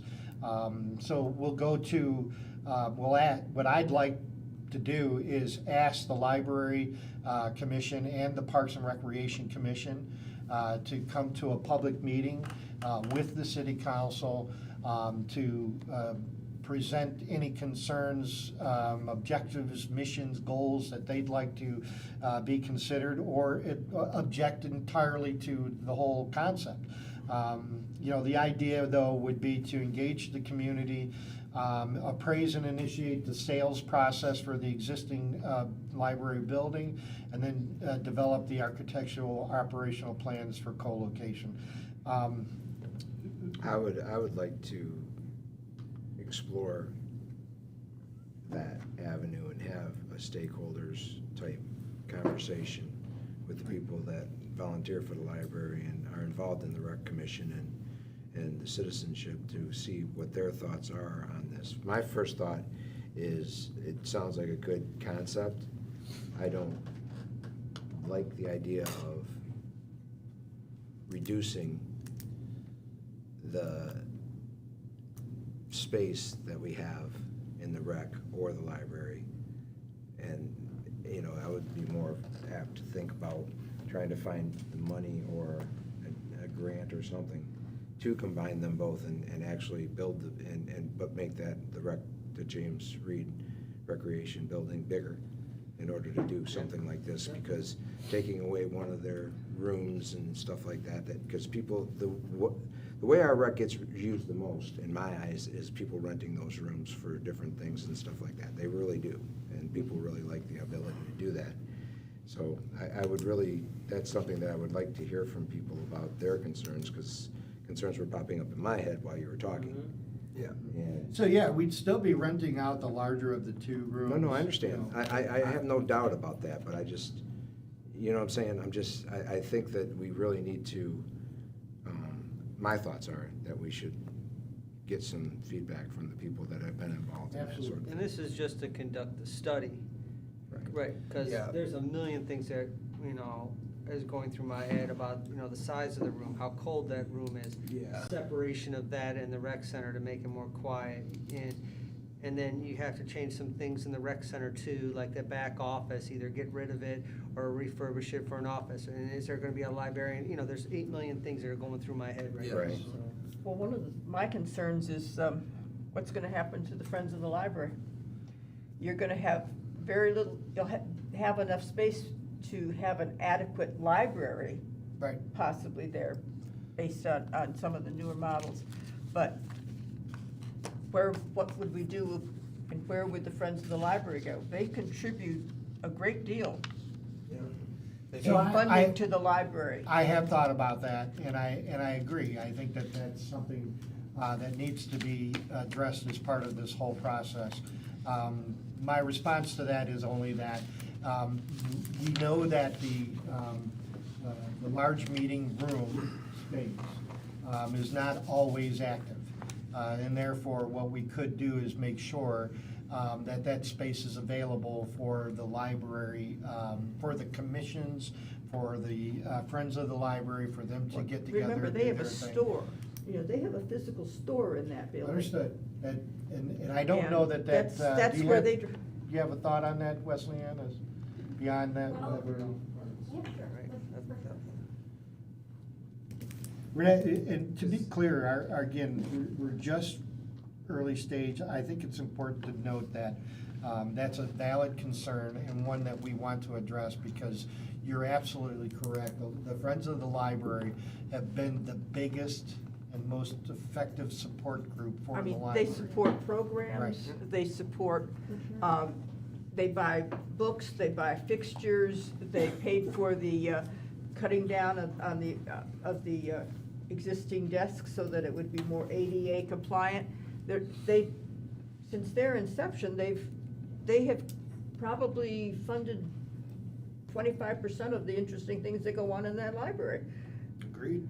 No, our friends are incredible. Every month, they sponsor our Page Turners Book Club, which is so much fun. Second Tuesday, third Tuesday of the month at 6 p.m. And they also sponsor every month our DIY greeting card class. Also an exceptional experience for our community. That's the last Tuesday of the month at 6. And they do have a really lovely bookstore. So the Friends of the Library, they have articulated their bookstore and selling of books and other materials a number of different ways in the time that I've been at the library. Initially, it was on the wall adjacent to the Wiegand side of the library, and it occupied that whole space there, and they sold materials there.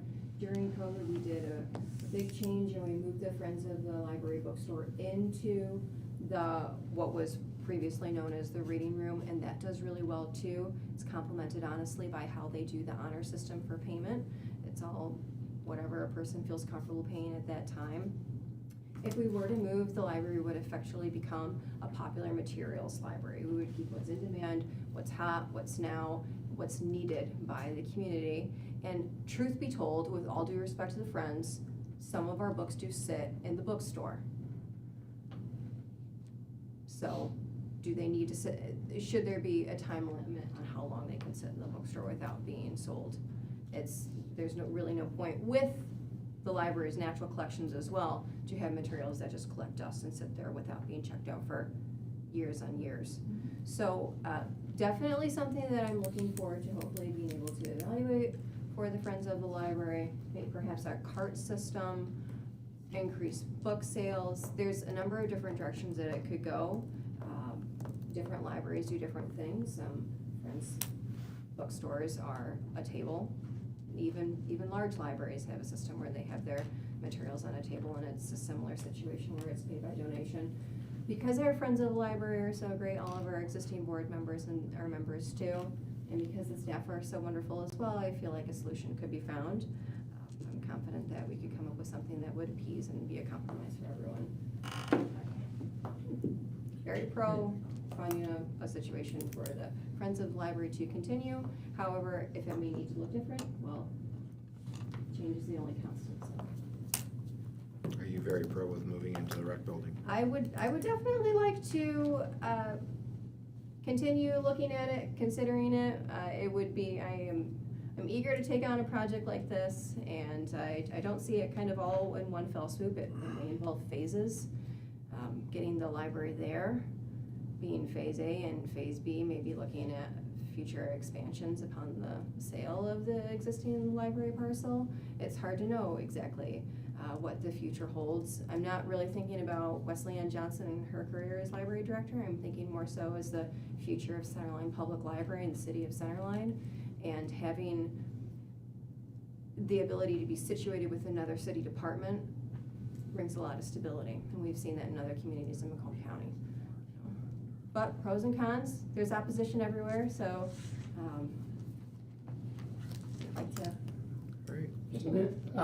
Is there anything you'd like to add, Joe, about the financial impacts or anything like that? Want to elaborate on that part of it?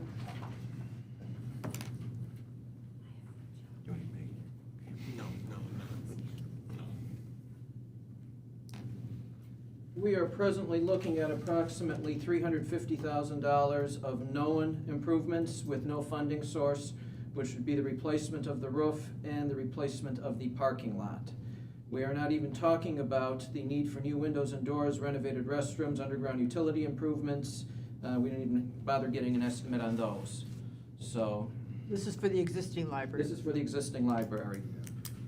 One of the things that is important to note is we've learned there's a real serious underground infrastructure issue.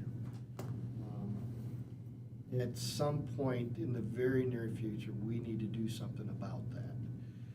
We've had to run snakes through the lines multiple times, and I remember just a few years ago, we had black water, or gray water as they would call it, get into the actual building and cause some damage.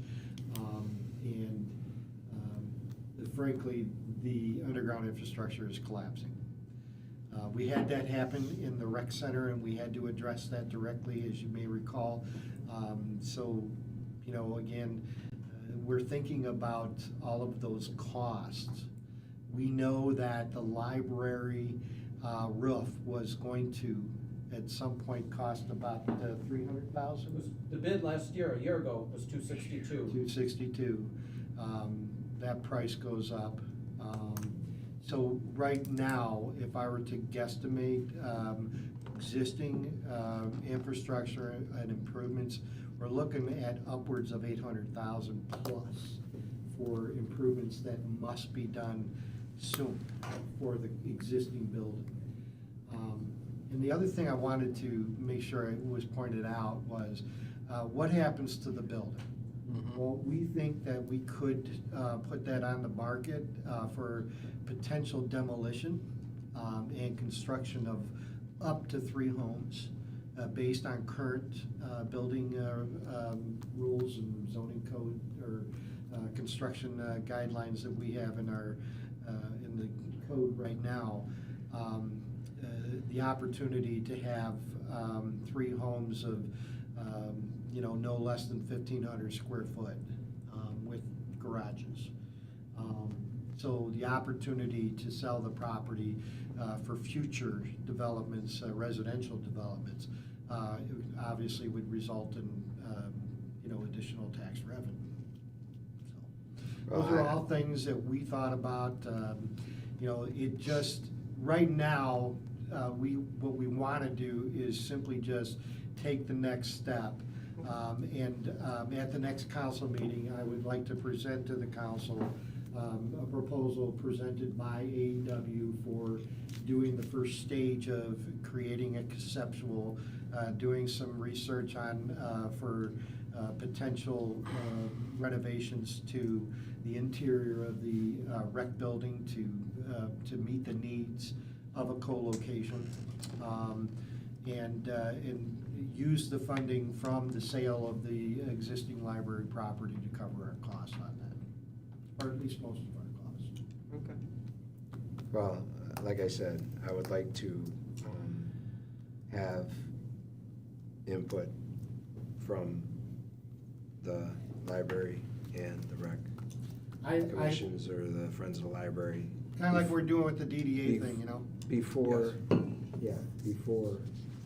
we put too much money into saying, yeah, we can answer that before we know what the questions are. So I like the idea. Don't get me wrong, I like the idea. I think it'd be a great thing to have that combined. I don't want it to look like we're stuffing all this stuff into a small space. We have to be able to enhance the existing rec department to make it into something that's really special for our residents, in my eyes. We have a very special library and a very special library staff. People come from all over the county to use our library because of its unique,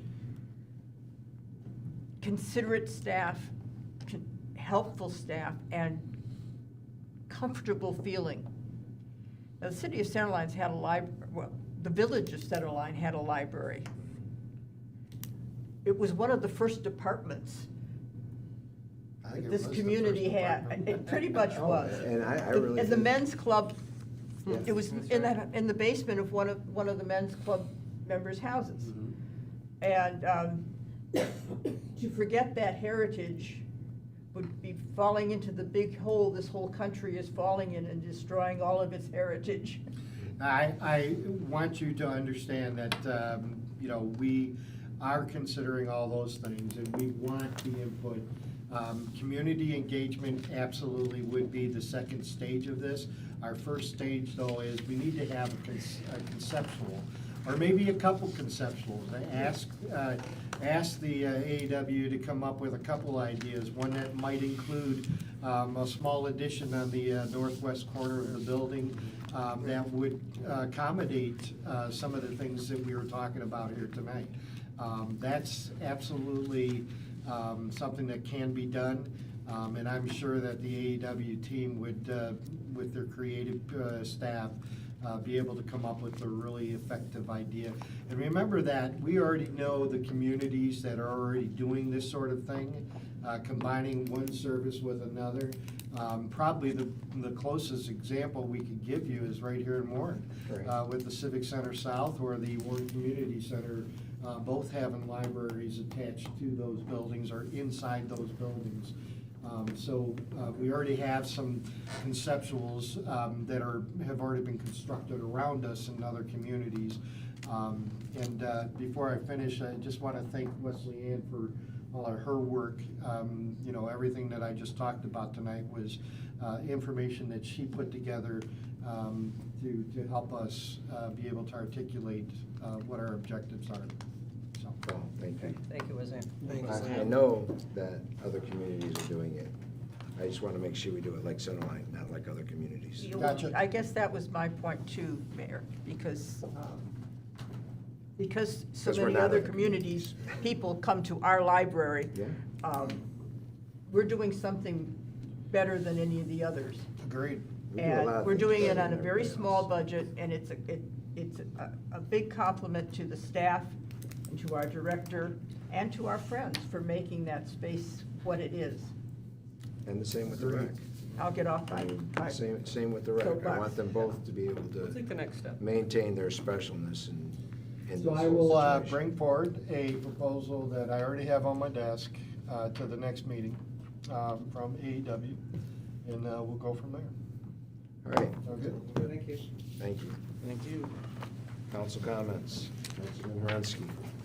Just reminder, beer festival this weekend. Come on out, have a good time. Try a lot of Check out the different beers. bands. Great bands, great food. Great food. Don't forget the classic car. Classic car show. Oh, and classic cars, that's right, thank you. We got the car show. That's all I have, Mayor. Same as Councilman Herensky. See you there. All right. Well, the library Councilwoman. commission met today, and we, so this is, it was kind of apropos. And other than that, I just wanted to thank all of you for the confidence you have placed in me to ask me to rejoin this table. And I assure the citizens that I will do what I did before and serve to the best of my ability. No, you will. We're happy to have you here. Councilman Nolan. Yes. I'd like to welcome Crypt Keepers back. It's nice to see their sign back up next to Cattleman's. So that was a welcome sight. I was just in there today. Yeah.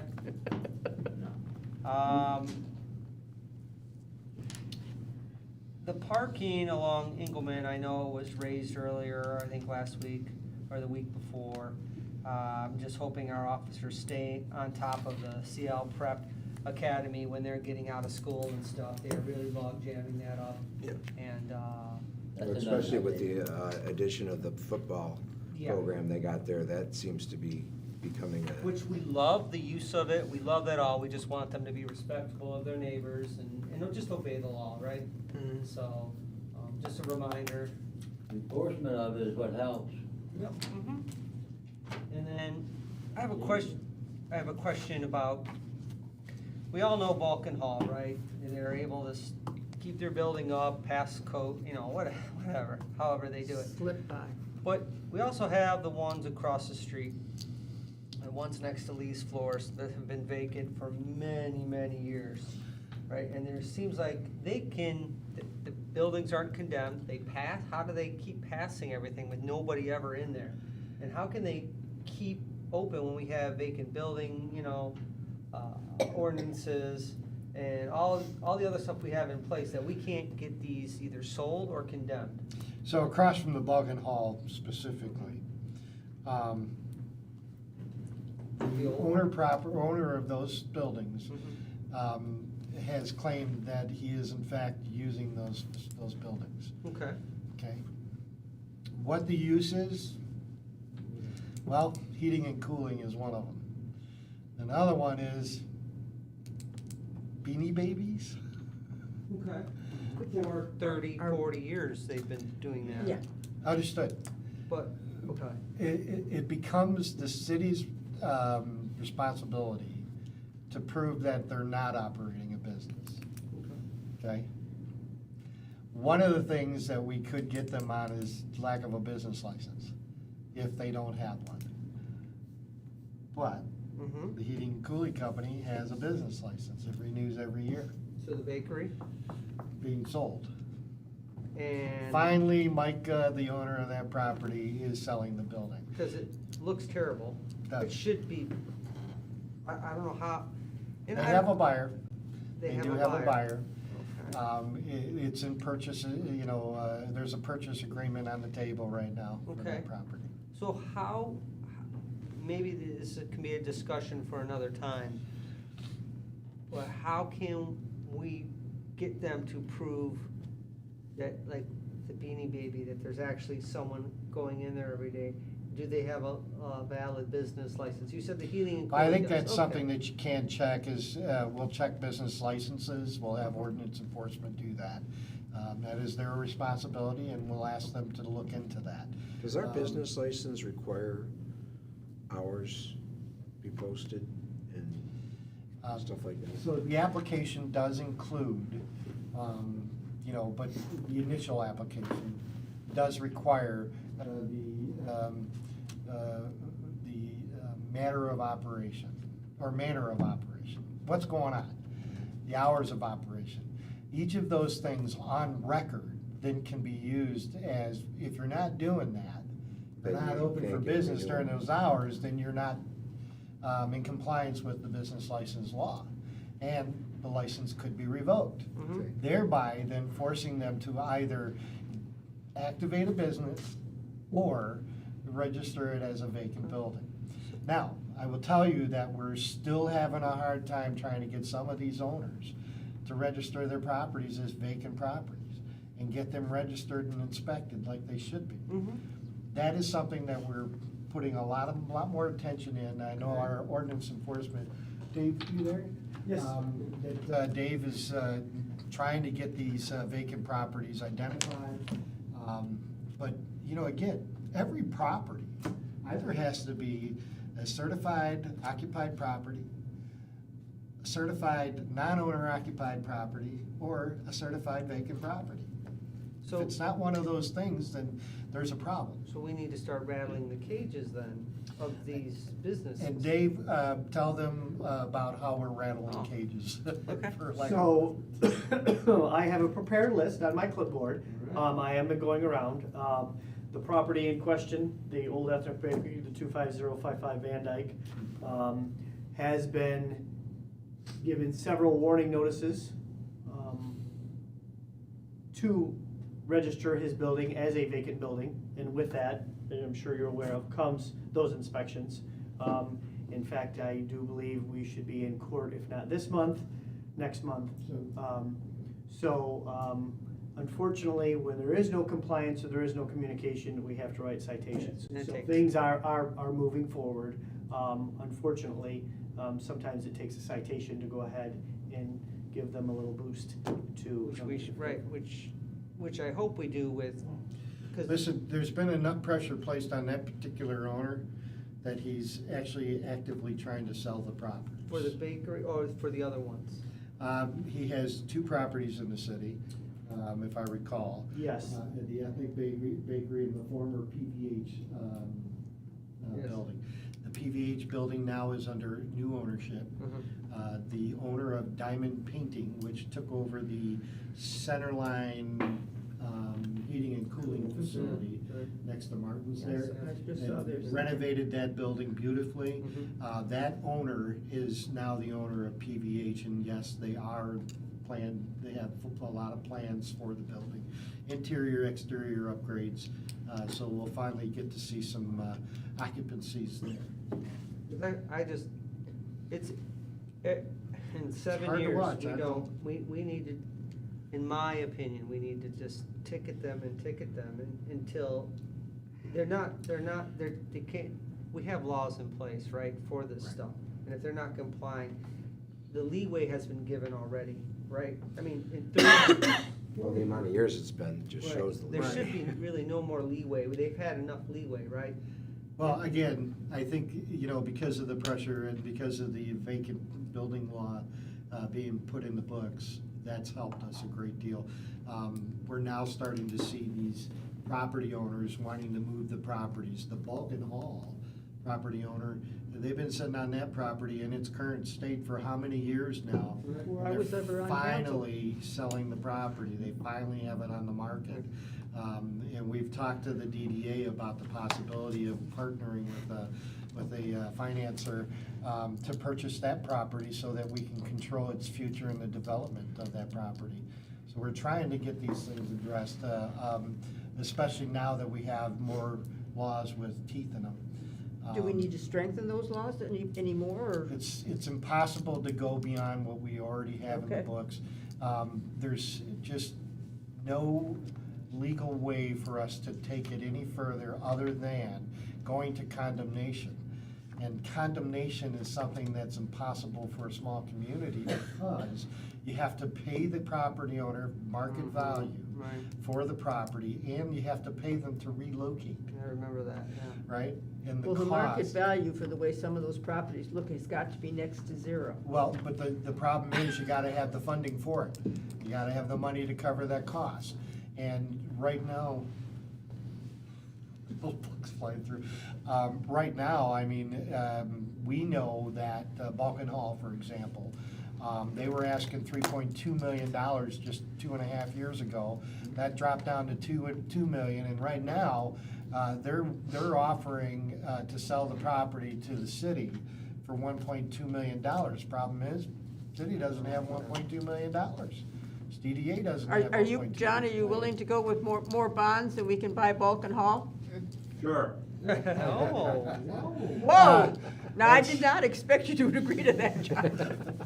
Boys Club. What I will say is this, that the enforcement, ordinance enforcement officers understand what we want to get done, and they're moving towards getting that done. There are still multiple unregistered vacant properties. We are pursuing that as aggressively as possible. One of the problems we ran into was we simply couldn't identify who actually owns the properties. It's not as easy as you might think, because what they have for the taxpayer of record is an LLC. Then you have to figure out, well, who's the LLC belong to? Go to the state and they got another LLC that owns that LLC. It's crazy, but that's. And if I may add, there are probably about 4, as of last count, when I looked last week, that were identified as vacant buildings that are not vacant. So therefore, that doesn't require that register of a vacant building to pay the deposit and then 6 months and to go ahead and get it inspected. But it still needs to be certified occupied. Correct. We just have to find out, like the city manager is alluding to, who actually goes ahead and owns the building, which is a time process in tracking that down. Are the courts cooperating with us in our effort to do this work and do it? To a certain done in extent, timely- they are, when we have an issue. We are in the midst of probably our very first case that will require a hearing officer, but it's residential. Once we get through this particular property, residential property, and get that worked through the hearing process, and get that property addressed, then we'll be able to, we'll have in place the key tools that we need to move forward on commercial properties that are not compliant. As we've always talked about, the key component here is compliance. We're not trying to take their money, we're simply trying to get them to comply to the law. And when that occurs, our judges will, work towards, one, city attorney will try to plea it down to a civil infraction once we get compliance. Or the judge is simply gonna throw it out and say, well, they're compliant now, why, what's the big deal?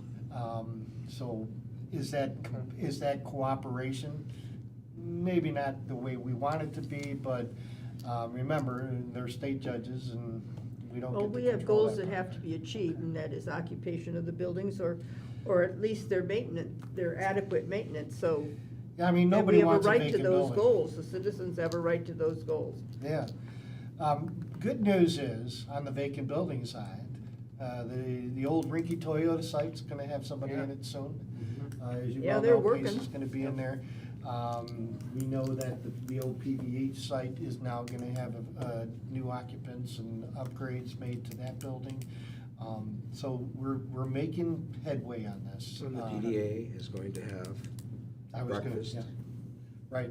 coming up, the October 9th, I believe that's the new date. October 9th, the Gathering Grounds at 10 a.m. to invite developers, real estate people, business owners. Property to owners. come and discuss what's available in our downtown and opportunities that people can take advantage of, like Balkan Hall and other businesses that are available out there, to hopefully get some more, to stimulate some purchasing here in our city and get some people interested in the know of what's available. Yeah, and our partners at Macomb County Planning and Economic Development really have a real interest in seeing Centerline's downtown district become a place to go, a place to visit. Well, you're not gonna get any argument from, I don't think, anyone sitting at this table, probably not anyone sitting out there. Right. Okay. All right, yeah, I'll save my other questions for another time. Thank you. Thank you. I would like to thank Councilman Bockrant for his service while he was on the council, and I would like to welcome new councilman. Very excited to be sitting next to you up here. You've been a mentor to me for a long time. And I probably wouldn't be sitting in this chair if it weren't for you, thanks. Your wife has already thanked me for that. I'm sure she has. And you'll be the one getting kicked. All right, that's all I have besides Beer Fest, which we all know we're gonna be there on Saturday and enjoying the music. Hopefully we have a nice day. City One manager? question, are you gonna be fighting McCarty? You know, that's yet to be determined. It all depends on if he makes me angry. Yeah, good answer. I'm looking forward to all that. Yeah, we will have the wrestling school there. And they Cool. are going to be doing an exhibition in the park, so it'll be pretty exciting to have them there again. They are going to be working, they're gonna be doing their stuff on the breaks that the bands have. There's an hour between breaks, so if you're interested in coming. And I hear that he's going to be there this year, so Nice. that's pretty exciting. And we're gonna have our own local celebrity in attendance. Mr. City Manager. Nothing more, sir? All right, there being nothing more, I'll entertain a motion to adjourn. I'll make So a moved. Sure. On the motion, do I have support? Support. Well, you both will. I think I got it. We're good.